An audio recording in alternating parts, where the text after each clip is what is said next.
जय हिंद दोस्तों, जैसा कि आप जानते हैं कि गूगल अपनी पॉलिसी में समय समय पर बड़े बदलाव करती रहती है और इसी प्रकार का एक बड़ा बदलाव 1 जून से होने जा रहा है, वो भी गूगल अकाउंट के स्टोरेज को लेकर के। 1 जून से गूगल की स्टोरेज पॉलिसी में बड़ा बदलाव हो रहा है। गूगल फोटोज पर बैकअप की जाने वाली फाइल्स को अब गूगल आपको मिलने वाली फ्री 15 GB स्टोरेज में काउंट करेगा। अभी तक फोटोज पर हाई क्वालिटी में बैकअप फाइल्स के लिए गूगल अनलिमिटेड स्टोरेज की सुविधा प्रदान करता था, यानी कि आपको फोटोज के लिए स्टोरेज के अलावा 15 GB का अतिरिक्त स्टोरेज मिलता था। जैसा कि दोस्तों आप जानते हैं कि गूगल हमें 15 GB तक का स्टोरेज फ्री में प्रदान करता है, जिसमें गूगल ड्राइव, जीमेल और गूगल फोटोज का स्टोरेज काउंट होता है।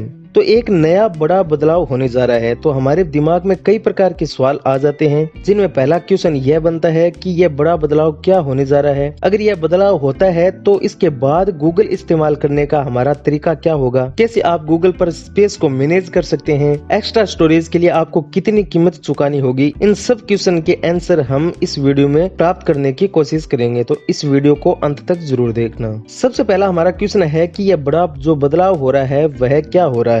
गूगल के हर अकाउंट पे आपको अपने डाटा को स्टोर करने के लिए 15 GB का स्टोरेज फ्री में दिया जाता है।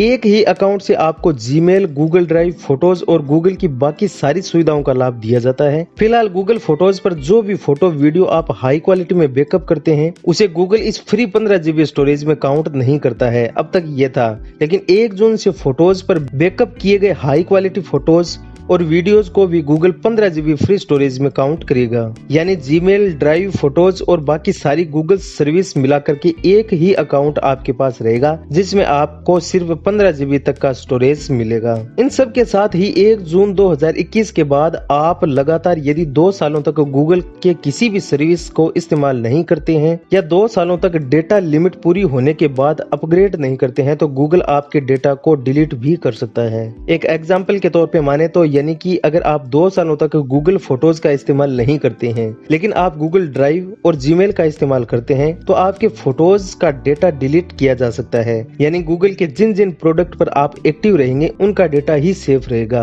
अगला क्वेश्चन आ जाता है कि गूगल फोटोज से स्टोरेज खाली करने के लिए हम क्या कर सकते हैं। तो इसके लिए आप गूगल के स्टोरेज मैनेजमेंट टूल का इस्तेमाल कर सकते हैं, जिसका लिंक आपको इस वीडियो के डिस्क्रिप्शन में मिल जाएगा। जैसे आप इस लिंक पे क्लिक करोगे तो आपके सामने आपका स्टोरेज आ जाएगा कि आपने कहां पर फाइल सेव करके रखी है। वहां से आप अपनी फाइल को छंटनी करके बेकार चीजों को डिलीट कर सकते हैं। आप अपने उन फोल्डर को सेलेक्ट कर सकते हैं जिनका बैकअप आपको चाहिए। गैर जरूरी फोल्डर की फाइल्स का बैकअप आप बंद कर सकते हैं। फोटो वीडियो की अपलोड क्वालिटी घटा सकते हैं ताकि कम स्टोरेज स्पेस कंज्यूम हो सके। लेकिन दोस्तों एक ध्यान देने वाली बात यह भी है कि कंपनी का यह कहना है कि एवरेज गूगल यूजर के लिए स्टोरेज लिमिट खत्म होने में करीब 3 साल तक का समय लग जाएगा। अगला हमारा क्वेश्चन है कि स्टोरेज कैपेसिटी कैसे बढ़ाई जा सकती है। यदि आप स्टोरेज एक्स्ट्रा परचेज करने वाले हो तो किस प्रकार से खरीद सकते हो। गैर जरूरी फाइल्स फोटो डिलीट करने के बाद भी अगर आपके पास स्टोरेज की कमी हो जाती है तो गूगल से आप स्टोरेज खरीद सकते हैं। गूगल ने इसके लिए गूगल वन नाम से एक ऐप लॉन्च किया है। इसमें आप अपनी जरूरत के हिसाब से अलग अलग मंथली और एनुअल प्लान खरीद सकते हैं। यह प्लान कुछ इस प्रकार से रहेगा दोस्तों। यदि आप 100 GB डेटा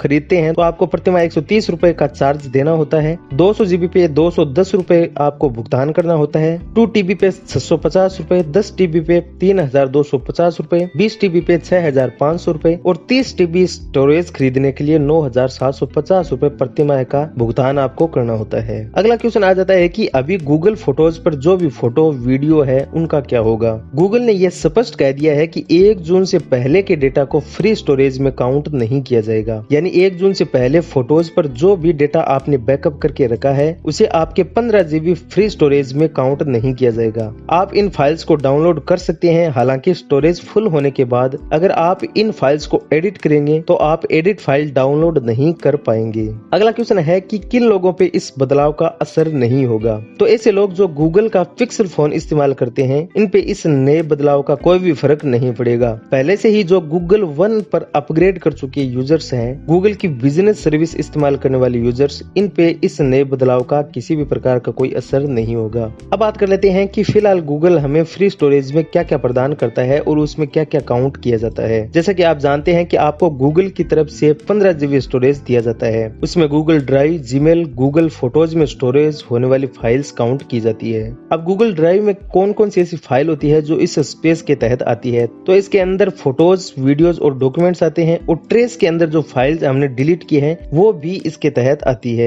जीमेल में मेल और मेल के अटैचमेंट, स्पैम और ट्रेस फोल्डर के अंदर के मेल और फाइल इसमें काउंट किए जाते हैं। गूगल फोटोज में ओरिजिनल क्वालिटी में बैकअप किए गए फोटोज और वीडियोज इसमें काउंट किए जाते हैं। अब बात करते हैं कि गूगल स्टोरेज में क्या क्या काउंट नहीं किया जाता है। गूगल ड्राइव पर आपके साथ किसी दूसरे की शेयर की गई फाइल्स इसमें काउंट नहीं की जाती है। गूगल साइट्स का data, Google Docs, sheets, slides, forums, Jamboard और ड्राइविंग का डेटा इसमें काउंट नहीं किया जाता है। अगला क्वेश्चन है कि गूगल ड्राइव और गूगल फोटोज में क्या अंतर है, तो दोनों लगभग सेम ही है दोस्तों। दोनों का यूज ही हम बैकअप रखने के लिए करते हैं, लेकिन गूगल फोटोज में हम फोटोज, वीडियोज रखते हैं। गूगल ड्राइव में हम कोई हमारी जो डॉक्यूमेंट्स फाइल है उनको सेव करके रखते हैं, जैसे कि PDF, वर्ड आदि। इसमें हम वीडियो भी सेव करके रख सकते हैं, फोटो भी सेव करके रख सकते हैं, लेकिन इसमें हम उनको एडिट और मैनेज नहीं कर सकते हैं। वो सब काम गूगल फोटोज में किया जाता है। अगला क्वेश्चन है कि गूगल फोटोज काम कैसे करता है। आपके फोन में जो भी फोटोज, वीडियो होते हैं, गूगल फोटोज उनकी एक डिजिटल कॉपी बना करके क्लाउड पे स्टोरेज कर देता है। आप इन फाइल्स को अपने गूगल अकाउंट के जरिए कहीं से भी एक्सेस कर सकते हैं, डाउनलोड कर सकते हैं, एडिट कर सकते हैं, मैनेज कर सकते हैं, अपने दोस्तों के साथ शेयर कर सकते हैं। अगला एक क्वेश्चन हमारे माइंड में जरूर आता होगा कि जो भी हम डेटा सेव करते हैं वो सेव कहाँ पर होता है। तो गूगल ने अपने बहुत से डेटा सेंटर है वो दुनिया भर में स्थापित करके रखे हैं और डेटा सेंटर पर ही हमारा डेटा सेव रखा जाता है। तो दोस्तों ये थी नई पॉलिसी 1 जून से लागू होने जा रही है। अधिक जानकारी के लिए आप गूगल कर सकते हैं।